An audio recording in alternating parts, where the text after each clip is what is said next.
Entrevista con Pedro Ferriz de Con. Central FM. Equilibrio.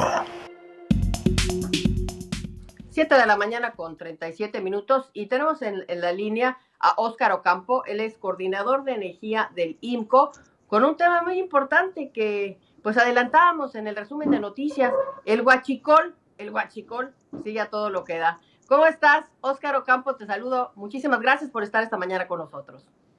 ¿Qué tal, Adriana? Buenos días. Encantado de platicar contigo y tu auditorio esta mañana. Pues habíamos pensado que ya el huachicol, nos habían prometido que ya se había acabado el huachicol, y ahora resulta que todavía no tenemos, ¿no?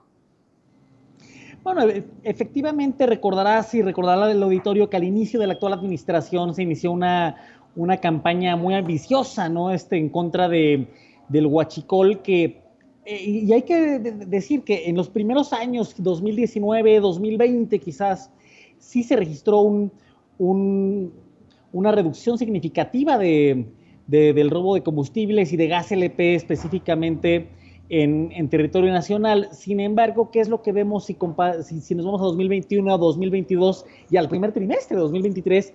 Es que el huachicol ha vuelto a ser el pan de cada día y específicamente en 3 estados, ¿no? 3 estados, por ejemplo, concentran más del 80% de las tomas clandestinas detectadas de gas LP, por poner un ejemplo, que son Puebla, Veracruz y Tlaxcala. Y en menor medida, Guanajuato, Oaxaca y el propio Estado de México, Hidalgo. Así es que, bueno, es un problema que se tiene bien identificado dónde están, se tiene bien identificado dónde están los problemas, dónde están los ductos afectados. Y aquí lo que cabe preguntarse es, bueno, ¿dónde está Petróleos Mexicanos, que tiene la capacidad de detectar dónde están estas tomas prácticamente en tiempo real? Sí, llama muchísimo la atención. Nada más para entender muy bien, ¿cuál es la diferencia entre un huachicol de gasolina y un huachicol de gas LP? Para que entendamos todo el auditorio y una servidora, ¿cuál es la diferencia entre una u otra? Al final del día estamos hablando del tipo de ductos, ¿no? Y de la forma de extraerlo, ¿no? Al final del día, el huachicol de gasolina es mucho más fácil de extraer, ¿no? Al ser un combustible líquido. El GLP es un poco más complicado, pero en esencia ambos son los puntos de extracción ilegales en los ductos, en este caso de Petróleos Mexicanos, pero bueno, pues puede ser de cualquiera. Y recuerdo muchísimo, además del problema del robo que efectivamente esto causa, pues esto es muy peligroso, ¿no? Ya tuvimos, y si nos quieres recordar aquel incidente de esta explosión tan terrible, que pues está latente todavía este riesgo. Así es, bueno, recordaremos todos de aquel incidente en Hidalgo el año pasado, si no me equivoco, que precisamente tenemos una fuga en un ducto, llega la población de esa comunidad a huachicolear, ¿no? A robar combustibles. ¿Y qué sucede? Bueno, pues los combustibles por definición son flamables, y en algún punto, por alguna razón, hubo un mechazo que provocó una explosión que costó vidas humanas, ¿no? Así es que no es únicamente un factor económico para Petróleos Mexicanos o para la hacienda pública o para las empresas privadas, sino también es un riesgo para las comunidades que habitan por donde pasan estos ductos. Uh-huh.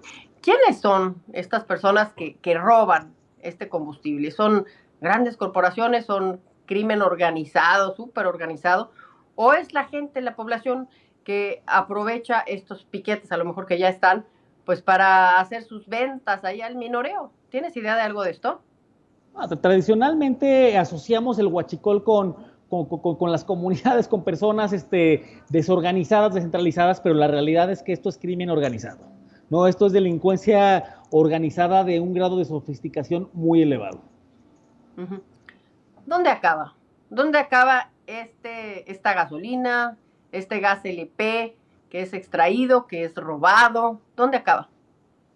Bueno, acaba en muchos lugares, ¿no? Yo creo que a todos los que hemos circulado las carreteras de este país vemos, cuando vamos en caminos rurales o también bastante próximos de la Ciudad de México, estos letreros de se vende gasolina, ¿no? En bidones, ¿no? Bueno, eso con alta probabilidad es huachicol, pero también es cierto que acaba en estaciones de servicio que adquieren combustibles de procedencia ilícita, ¿no? Eso también sucede en este país. Así es que ¿dónde acaba? Bueno, acaba a lo largo de todo el universo de potenciales consumidores.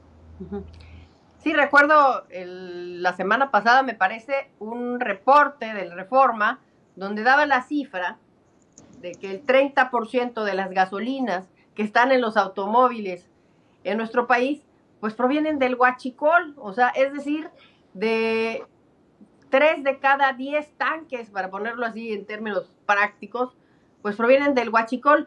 ¿Qué nos puedes decir sobre esto? Bueno,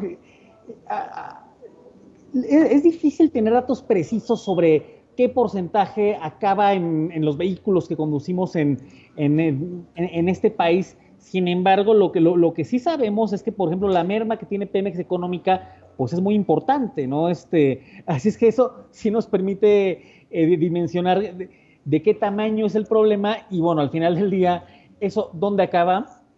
Acaba muy probablemente en los vehículos que conducimos todos los mexicanos, ¿no? Porque al final del día, como te digo, el huachicol está focalizado en Veracruz, en Puebla, en Tlaxcala, pero esos combustibles pues acaban distribuidos a lo largo y ancho de toda la República Mexicana. Sí, ahorita que tocas el tema de el impacto económico que puede representar este robo de combustible de gas LP a petróleos mexicanos, ¿de qué tamaño es el impacto y la merma que se le hace a esta empresa, a este robo? ¿De qué estamos hablando? ¿Cómo lo podemos visualizar? De por sí es una empresa que se dice que ya está quebrada, pero ¿cuál es el tamaño del impacto realmente por este tema?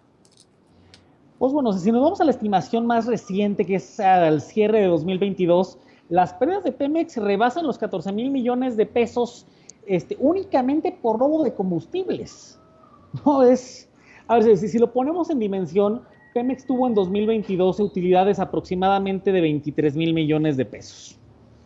Y más o menos se estima que perdió 14,000 millones de pesos por robo de combustibles. Así es que, bueno, esto nos permite dimensionar el tamaño del problema al que se enfrenta Petróleos Mexicanos por el huachicol en México. Sí, pues es tremendo. Y la pregunta aquí sería si esto se puede resolver, Óscar Ocampo. ¿Es posible que esto tenga solución o no? ¿Y cuál sería? Porque pues en aquel entonces me acuerdo el tema de las pipas de Marcelo, que ya nadie supo dónde está. Si quieres ahorita comentamos sobre eso, pero ¿tiene solución este problema? Porque parece, con respecto a las cifras que nos estás dando, parece que esto es exponencial. Bueno, si nos vamos voy a empezar por la segunda parte de tu pregunta, que es esta compra de pipas que recordarás que al inicio de esta administración, medio gabinete encabezados por la secretaria Nale, el entonces secretario de Relaciones Exteriores Marcelo Ebrard, fueron a comprar pipas para transportar combustibles. Bueno, esa no es la solución. No, mover gasolina a través de pipas ni aquí ni en China es una solución de país moderno. ¿Cuál sí es la solución? La solución es, y empieza por Petróleos Mexicanos, que es invertir en tecnología, invertir en monitoreo en tiempo real, los cuales además Pemex en buena medida ya tiene, ¿no? Así es que la segunda patita de la estrategia contra el huachicol tiene que ser combatir la corrupción dentro de Petróleos Mexicanos y, por supuesto, combatir a las bandas de la delincuencia organizada que son las que distribuyen el huachicol en este país, ¿no? Al final del día, esos son los rubros que debe abarcar la estrategia, ¿no? ¿Y cómo puedes hacer esto? Bueno, en primer lugar, con mucha más trazabilidad de los combustibles que se venden en las estaciones de servicio, es decir, en las gasolineras, ¿no? Muchas más auditorías de dónde vienen esos combustibles.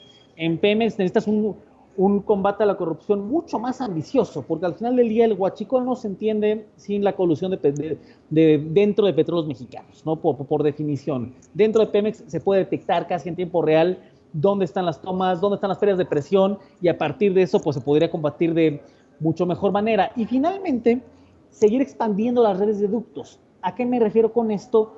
A que tengas redundancia en la red, es decir, que tengas ductos que vayan paralelos con otros ductos, para que en el momento que tengas problemas por mantenimiento, por lo que sea en un ducto, o que tengas una fuga en un ducto, clandestino o no, puedas usar la capacidad del otro ducto para transportar combustibles. Esa es la solución del país moderno. No apostarle a transportar hidrocarburos a través de pipas.